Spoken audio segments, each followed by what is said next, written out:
बिस्मिल्लाहिर्रहमानिर्रहीम, अस्सलाम वालेकुम। आज इसराइल की तारीख में जो वाक़या हुआ है उसने पूरे इसराइल के तमाम ऑफिसर्स के पैरों तले ज़मीन निकाली है। और ये इतना बड़ा सिक्योरिटी लूप हुआ है, इतना बड़ा सिक्योरिटी क्लैप्स है कि आप सोच भी नहीं सकते। एक जानिब तो लिबनान ने पहली दफ़ा इसराइल के वो जो सेटलर्स हैं, ख़ास तौर पर वो लोग जो आकर इलाकों पर कब्ज़ा करते हैं, उनके ऊपर पहली मर्तबा उनके एरियाज़ में बमबारी की। ये ख़तरनाक सूरत हाल है कि अब कोई कहता भाई हमने नहीं जाना, हाँ आप हमें भेजते हैं कि जाकर इनके इलाके कब्जे कर ले, ऊपर से हमें मारते हैं। उनको इन्फॉर्मेशन कैसे मिल रही है, ये एक तो हुआ है। लेकिन जो सबसे बड़ी बात है, ये जो शख्स आपकी स्क्रीन पर आ रहा है, ये इसका नाम है यूचाई एवनी। अब ये कौन है?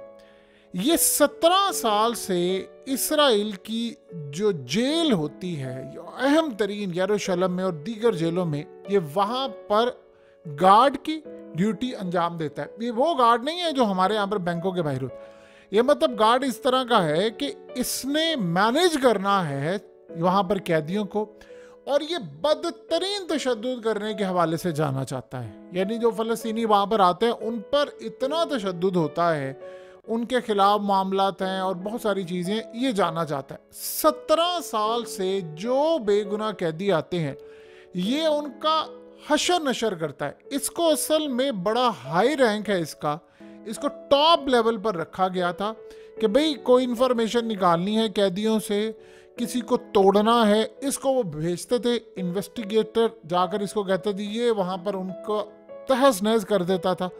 आप सोच नहीं सकते कि कोई शख्स जेल में गया है और इसके हाथों अगर तशद्दुद का शिकार हुआ है, वो वापस आकर आप उसको पहचान नहीं सकते। लेकिन 17 साल के बाद एक 22 साला नौजवान ने इस शख्स को मार दिया है।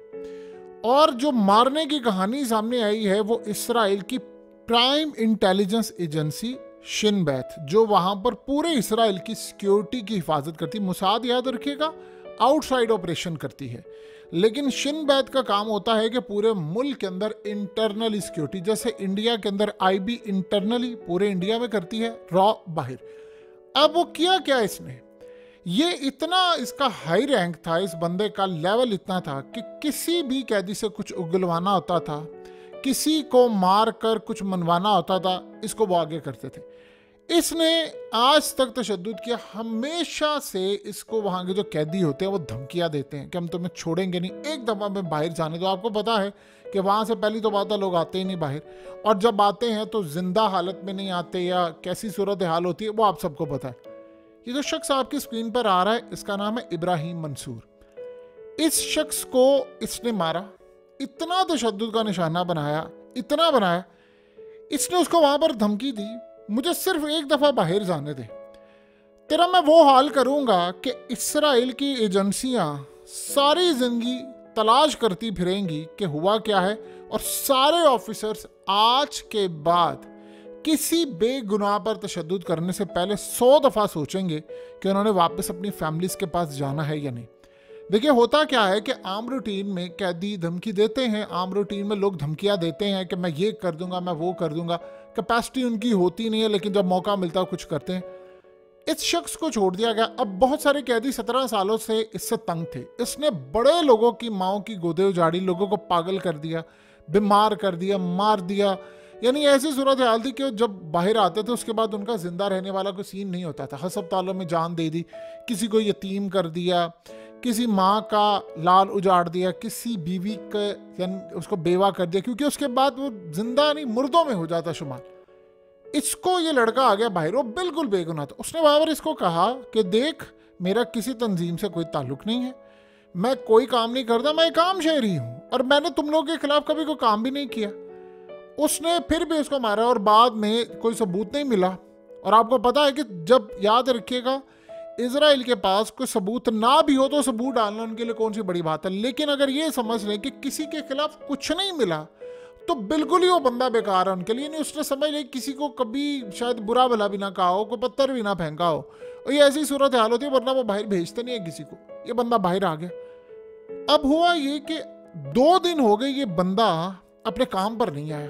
अब पूरे जाहिर सी बात है, सिक्योरिटी का ये ऑफिसर था और ये आया नहीं काम पर। अब एक दिन नहीं आया तो उन्होंने उसे पूछा, उन्होंने कॉल्स वगैरह की, नहीं पता चला, उनका हो सकता है बीमार हो या कुछ हो। दूसरी दफ़ा उसने कॉल की, क्योंकि वहाँ के जो ऑफिसर्स होते हैं उनके साथ ही होता है, जब वो मारते हैं तो वो खुद नफ्सियाती मसाइल का शिकार होते हैं।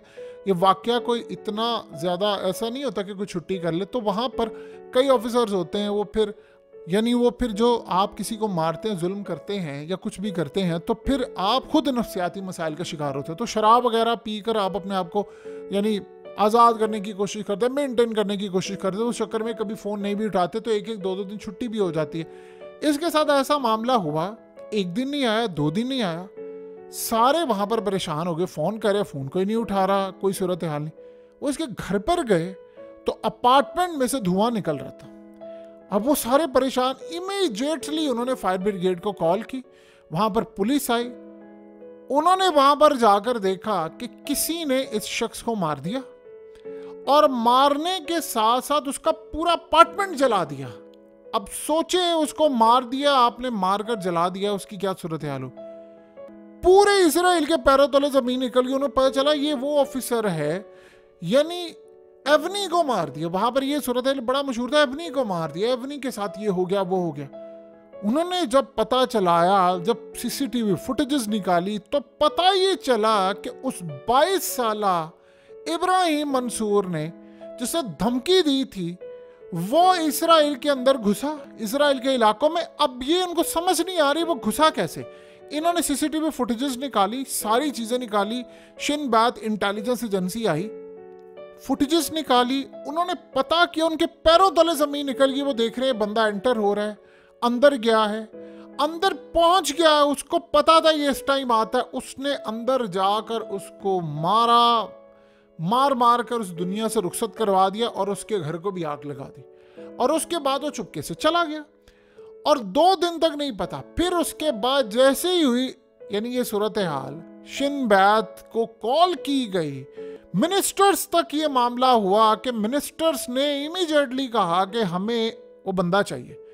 अब सोचें, जिस बंदे ने मारा है उसने उसको धमकी दी थी कि मुझे सिर्फ एक दफा बाहर जाने दे, मैं तुझे इबरत का निशान ऐसा बनाऊंगा कि कोई ऑफिसर दोबारा ये करने से पहले 100 दफा सोचेगा। अब उन्होंने इसको गिरफ्तार कर लिया। वो कहता मुझे कोई परवाह नहीं है, मैं पहले ही तैयार था मरने के लिए, मुझे पता था मैं पकड़ा जाऊंगा, जाहिर सी बात है, मैं निहत्ता हूं या मैं फलाना हूं, मुझे तो कोई मसला नहीं है। ये ऑफिसर जिसकी ट्रेनिंग थी, जिसके पास बंदूक होती है, वो एक निहत्ते से उसने लड़ाई की, उसने वो लड़ाई में मारा गया। उसने कहा मैंने तो इसको छोड़ा नहीं। वो असल में जब देखिए, जब आप किसी ऐसे शख्स से लड़ने के लिए जा रहे हैं जो तगड़ा ऑफिसर हो, कैदियों को मैनेज करना जानता हो, वहां पर लड़ाइयाँ होती हैं, जेल में हर चीज होती है, तबाही होती है। आज से पहले आपने कभी ये मामला क्या नहीं देखा? होता है, वो तगड़े होते हैं, मेंटली तौर पर भी, बंदूकें होती हैं, उनके पास इक्विपमेंट्स होते हैं। अब उसके साथ जब लड़ाई होगी तो उसको सोचे, उसको गुस्सा कितना। वो असल में अपनी जान बचाने के लिए नहीं गया, उसको पता था मैं पकड़ा जाऊंगा, क्योंकि सीसीटीवी फुटेज है। पहली तो बात है, इस बात की समझ ही किसी को नहीं आ रही वो गया है। इन्होंने उसको गिरफ्तार कर लिया, उसका रिमांड ले लिया। वो कहता मैंने मार दो मुझे, मैंने, यानी ये तुम्हारे बंदे ने मुझ पर इतना तशद्दुद किया है कि मेरे अंदर मौत का खौफ खत्म हो गया। मार लो, जो करना है कर लो, मुझे अब कतन कोई परवाह नहीं है, जो करना है कर लो, चाहे मुझे दुनिया से रुखसत कर लो, फलाना कर लो, मुझे अब कोई परवाह नहीं, मैंने अपना बदला ले लिया। अब जेल में कैदियों के पैरों तले जमीन निकल गई है कि 17 साल से जो इससे मार खा रहे थे, वहां के पूरे जेल के अमले के पैरों तले जमीन निकल गई है कि ये क्या हो गया।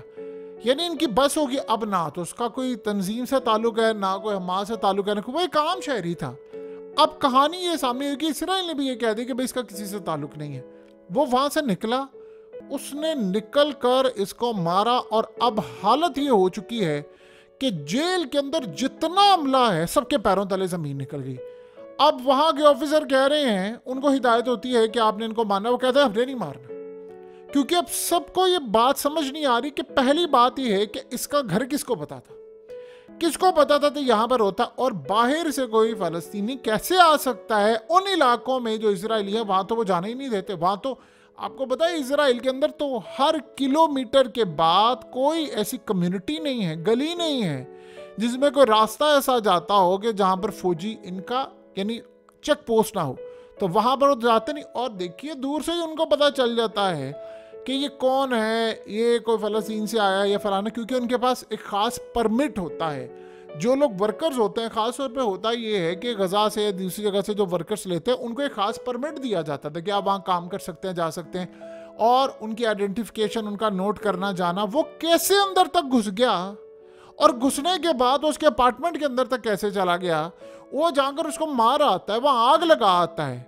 और 2 दिन तक किसी को पता भी नहीं चलता। ये बड़ी अजीबोगरीब सूरत हाल है कि वो जला, यानी ये वो सवाल आता है जिसका कोई जवाब देने को तैयार नहीं। बहरहाल उसको कर लिया गिरफ्तार। अब सिनेरियो ये है कि सबसे पहले वो ये कह रहे हैं कि जब तक अंदर से कोई बंदा मदद नहीं इसकी कराई, इसको ये हो नहीं सकता। इसका मतलब है कि इसराइल की जेल में इसराइल के अंदर ऑफिसर्स हैं, वो इनकी मदद कर रहे हैं। देखिए पॉसिबिलिटी ये है ना कि कोई जान छोड़ा। अब आप एक बात बताइए कि अंदर से मदद नहीं होगी, उसके घर का किसको पता है? अक्सर औकात ऐसा भी होता है कि जब आप मार रहे होते हैं, जब आप किसी को तशद्दुद कर रहे होते हैं, तो आप मुंह पर मास्क पहन लेते हैं कि भाई ये कल को मुझे पहचाने ना और मुझे कुछ ना करे। ऐसे भी होता है। अब इस सारी सूरत हाल में इनको पता ही नहीं चला।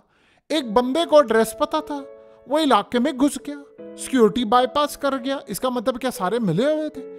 अब वहां पर मामला ये है कि जो वहां पर ऑफिसर्स तैनात हैं, जिन्होंने तहकीक करनी है, उन सब के पैरों तले जमीन। अब होता क्या है कि आज से पहले कभी इसराइल में ऐसा नहीं हुआ कि किसी ने किसी को, वो कहता है मैं बदला ले गया। अब वो सारे वहां पर कह रहे हैं कि अगर इसकी इंफॉर्मेशन निकल सकती है तो फिर किसी की भी नहीं। अब वो जेल में CCTV फुटेजेस निकाल रहे हैं, वो देख रहे हैं किसने क्या कहा था, क्या मामला हुआ था। किसी को समझ नहीं आ पा रही कैसा हुआ। उसने वहां से निकला, उसने बदला लिया, बदला लेके उसको मार दिया। अब इसराइल के जो मिनिस्टर्स हैं उन्होंने शिन बैत को कहा है कि इस बंदे के बारे में इसको गिरफ्तार कर पता चला इसको इंफॉर्मेशन कहां से थी। देखिए ये कहानी गढ़ लेना बड़ी आसान बात होती है कि जी अंदर से वो 7 कैदी में कुछ, अब जो खबरें आती हैं जी वो कैदी साथ रहते हैं तो इनको इन्फॉर्मेशन मिल जाती है। कहां से मिल जाती है? यानी जब तक आपको अंदर से इन्फॉर्मेशन नहीं होगी, आपको कैसे पता चलेगा फलाना ऑफिसर किस टाइम रहता है, कहाँ रहता है, क्या सूरत हाल है? उस बंदे को पता था कि यार इन्होंने बाद में मुझे पकड़ लेना है, मैं कहीं निकल नहीं सकता, तो मेरी तो जिंदगी की, तो कहता ठीक है तुमने मार दिया है। असल में हुआ ये है कि बहुत सारे लोग तंग थे इससे, बहुत ज्यादा। और ये जानबूझकर, यानी बहुत सारे कुछ ऑफिसर्स होते हैं जो कुछ नहीं करते, ये जानबूझकर, इसका काम ही यही था, नफसियाती तौर पर पागल हो चुका हुआ था। जब तक किसी को मारता नहीं था उसे सुकून नहीं मिलता था। तो एक बंदे ने कहा कि ठीक है जी अब मैं अपनी कुर्बानी देने के लिए जा रहा हूं, मैंने इसको छोड़ना नहीं है। अब जो बाकी ऑफिसर्स हैं इन्होंने काम ये किया, जेलों में सबकी ड्यूटियां बदल दी। कोई उधर चला गया, कोई उधर चला गया, और कई दिन से वहां पर कोई किसी को, फिलहाल वो कह रहे हैं कि कुछ कर नहीं रहा। इतना खौफ में आ गए हैं कि कैदी है वहां पर इनको कहते हैं कि जो ऑफिसर को जाए तो कहते हैं कि अगला नंबर तुम्हारा है, तुम्हारा नंबर है, तुमने भी किया था, हम तुम्हें भी नहीं छोड़ेंगे। और जिन लोगों ने पीछे कोई किसी को, कैदियों को मारा, वो जाकर उनसे किसी ना किसी तरह एक्सक्यूज कर रहे हैं कि यार देखो बात ये है कि हम ड्यूटी पर है, हमें ऊपर से ऑर्डर होता है, हम फलाना करना। वो इतना खौफजदा है। और ख़ास तौर पर ऑफिसर्स के जो घर वाले हैं, बीवी है और फलाना, उन सब ने काम क्या किया है कि वो अपने घरों को लॉक करके बैठे हुए। अब जाहिर सी बात है आप सारे ऑफिसर्स के घर के बाहर तो सिक्योरिटी तैनात नहीं कर सकते। अब उनको ये बात समझ नहीं आ रही कि यार ये कैसे चला गया, इसको अंदर से इन्फॉर्मेशन कैसे थी, कब आना जाना। और वो सीधा जाकर उसने इतना बड़ा काम कर दिया है कि उसने जरा वो इबरत का निशान उसने बना दिया है। उसने कहा था कि मैं तुम्हारा ऐसा हाल करूँगा कि दोबारा ऑफिसर जो हैं वो किसी पर बेगुनाह को जुल्म का निशाना बनाने से पहले सोचेंगे कि उनके साथ हुआ क्या। अब अगर एक के साथ ये हो सकता है, क्या बाकियों के साथ नहीं हो सकता?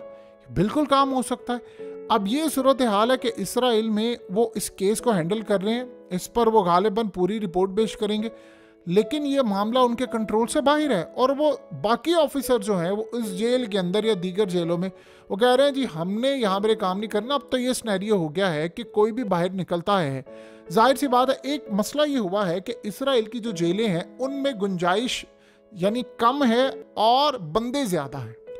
मसलन अब सूरत हाल ये पैदा हुई कि उन्होंने कहा जी हमारे पास जितनी गुंजाइश है ओवर फ्लो हो चुका हुआ है इस वक्त बैरक्स, क्योंकि देखिए कैदी आता है, आपने उसको खाना देना होता है, कपड़े, उसका ख्याल रखना है, बैरक्स है, चीज़ें आप घुसा कर तो नहीं बहुत सारे करते हो। कहते जी हमारे पास तो जगह ही नहीं है तो हम इतने ज़्यादा लोगों को बाहर ले नहीं सकते। और असल में होता ये है कि बहुत सारी चीज़ों में आपको बाहर निकालने पड़ते हैं लोग, मैन पावर की कमी होती है, पिछले आपको निकालने पड़ते हैं जिनका जुर्म नहीं होता और आप नए अंदर एंटर करते हैं। तो ये सूरत हाल इस वक्त इसराइल की तारीख में जो पहली दफ़ा पेश आई है सारे का सारा पुलिस डिपार्टमेंट, जेल गार्ड, वो सारे परेशान है। उधर हालत ये है कि लिबनान की जानिब से उन्होंने कल रात एक ऐसी जगह पर हमला किया जो पहली दफ़ा था। वहाँ पर 400 लोग रहते थे, कम्युनिटी थी छोटी सी। उस कम्युनिटी पर इन्होंने हमला किया। वो कम्युनिटी क्या करती है कि उन्होंने लिबनान और दीगर जो इलाके हैं, या असल में पुलिस करती क्या है या फौज क्या करती है कि अपने टैंक चढ़ा देते हैं आगे, वहाँ से जाकर इलाकों को कब्जा कर लेते हैं और उसके बाद इनको कहते हैं सेटलर्स। वो बाहर से आते हैं और आकर उन घरों पर कब्जा कर लेते, वहाँ रहते हैं। अब उन्होंने टारगेट क्या किया है कि उनके ऊपर हमला शुरू कर दिया, नई कम्युनिटीज़ पर। अब वो 400 लोग वहाँ रहते हैं, उनमें से कितनों की क्या हालत है किसी को नहीं पता, लेकिन उन्होंने वहाँ पर ड्रोन्स, रॉकेट और ये चीज़ें मारी। अब वो कह रहे हैं कि लोग कह रहे हैं कि भाई हमने नहीं वहाँ पर जाकर रहना, आप हमें हिफाजत नहीं दे सकते, आप तो चले जाते हैं, हमारे ऊपर मिसाइल रॉकेट, आपका तो डिफेंस सिस्टम काम ही नहीं कर रहा, तो हम अपनी जान कैसे बचाएं। दोनों साइड से अब पूरे का पूरा इसराइल ये देख रहे हैं, यार ये चल क्या रहा है, ये हुआ क्या हमारे साथ। सो ये इसराइल की तारीख का ऐसा अनहोना वाक़या हुआ है जो सारे परेशान हैं, अपसेट हैं कि ये इनकी बस हो गई है, मदद कहाँ से मिल रही है, किसने क्या किया। ये अपने आप के अंदर एक अजीबो गरीब स्नैरियो है। और सबसे बढ़कर जो है मसला है कि अब ऑफिसर जो हैं वो तैनात नहीं हो रहे। देखिए, आप सारा दिन मुंह पर मास्क नहीं पहन सकते, आप सारा दिन ये काम नहीं कर सकते। और वहाँ के जो कैदी हैं, अब वो सारे कहते हैं कि हमने इनको बाहर जाकर छोड़ना नहीं है। अब ये मामला उनके लिए बड़ा, और सबसे अजीब बात ये, बहुत सारे ऐसे कैदी हैं जिनको वहाँ पर इब्रानी यानी हिब्रू लैंग्वेज भी आ गई है, और वो भी आ जाती है इनके साथ बोल बोल कर। तो कुल मिलाकर ये जो सूरत हाल है, ये बड़ी ही अजीबो गरीब है, और ये आज से पहले ऐसा मंजर देखा नहीं किसी ने।